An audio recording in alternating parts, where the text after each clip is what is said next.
Hi, Wasatch Stars. This is Julie, the art teacher, and I hope you all remember me from last year when you were kindergartners or first graders.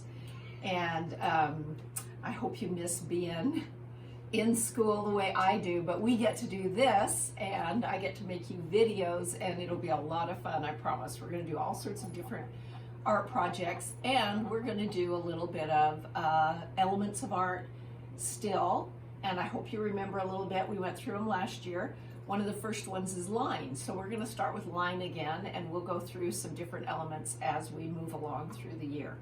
So if you remember, I'm just going to go through this really quickly because I know you first graders and kindergartners remembered what our lines were. So right now you could even pause the video and try to guess and write down your own set of different kinds of lines that you remember from when we talked about it in years past.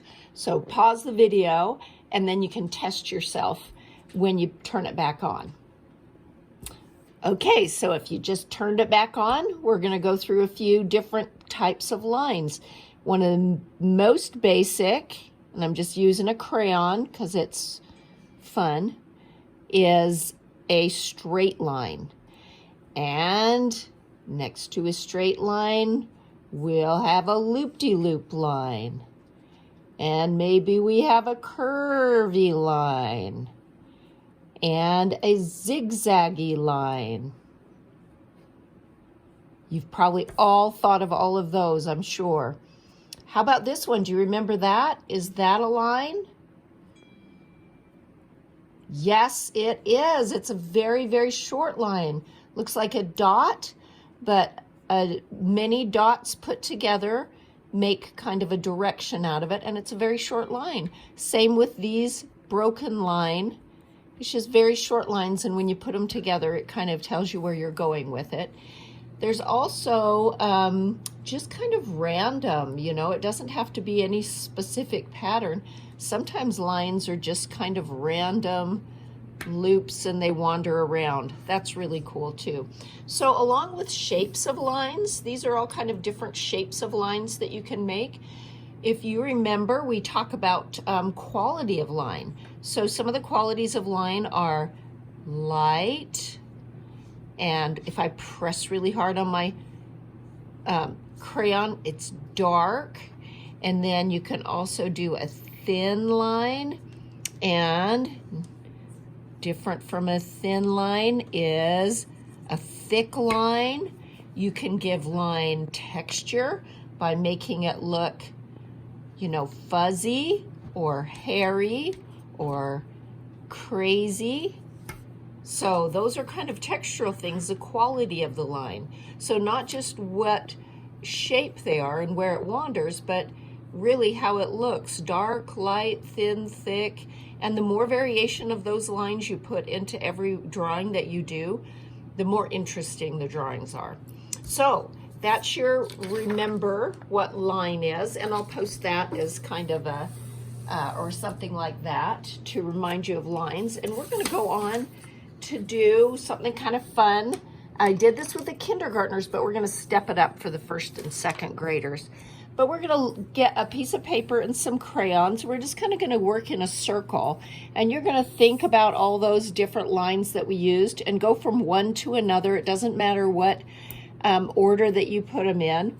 And we're gonna make a line monster. So kind of working in a circle, we're gonna come back to one point. Maybe I'll start out with spiky and then get really thick for a while and then get some dotted, and maybe I'll get really light for a bouncy line, and I'll get darker and darker with that bouncy line, and then I'll loop-de-loop.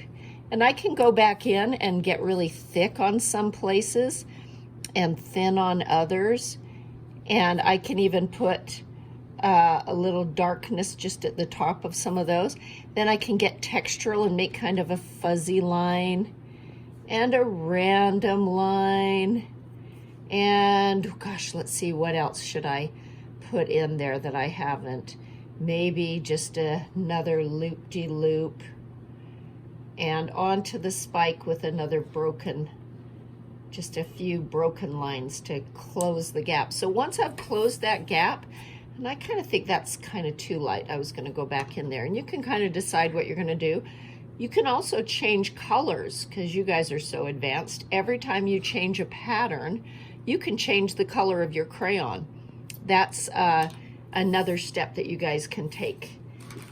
And now I'm going to change color and to make this line monster, we're going to make the eyes of the monster. So I think I'll make some blue eyes. Maybe I'll make one blue eye and one green eye, because monsters don't follow any sort of rules. So you can have anything you want as far as their eyes. And then I'll put in some eyeballs. Ooh, I wonder if I have an orange. Orange sounds like a good monster eyeball. And with crayons, you guys are old enough to remember that I like to put different colors on top of each other. So you can layer up colors, and maybe I'll go back in there with some orange to make it more interesting. And even with the green, I'll put some yellow on top of that green. So this is about as, oh, and then the mouth, of course, we have to know what the monster is thinking and whether he's happy or sad or confused. Oh, he's kind of confused. No, he's happy. He's happy because he's here with you guys making art. That was a close one though. Phew. Okay, so this is kind of where I left it with the kindergartners, but because you guys can do more, why don't you just keep exploring? Like, you can add a silly tongue to this, and you can do some filling in where I just really used the line. You can add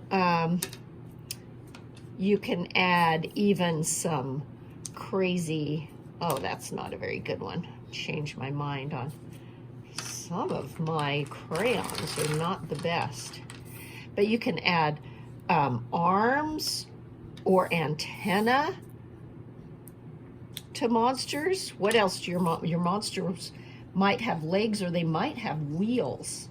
Why not put wheels on your monster? And you know, you can combine the colors so that you have some really cool Kandinsky type of wheels on the bottom. And you don't just have to have 2 wheels, right? You can have 3 or 4 or 5 wheels, whatever. So you can just keep playing with all your different colors and take your time and do several monsters.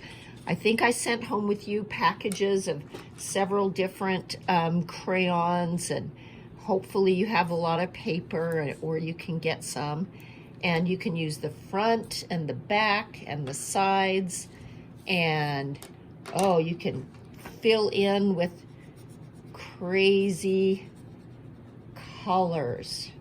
So explore your monsters. I cannot wait to see what kind of monsters you bring when we Zoom. Let's see, I think we're going to Zoom on a Thursday or Friday with all your classes, and I'm super excited to see what you guys make as your monsters. I'll post a few different ideas about monsters too. I'll have my kids do some monsters, so you'll see some different variety as well. And I'll just look forward to you having fun, using the elements of art, thinking about line, and make sure, oh, you'll say bye-bye to the art puppy. Bye-bye.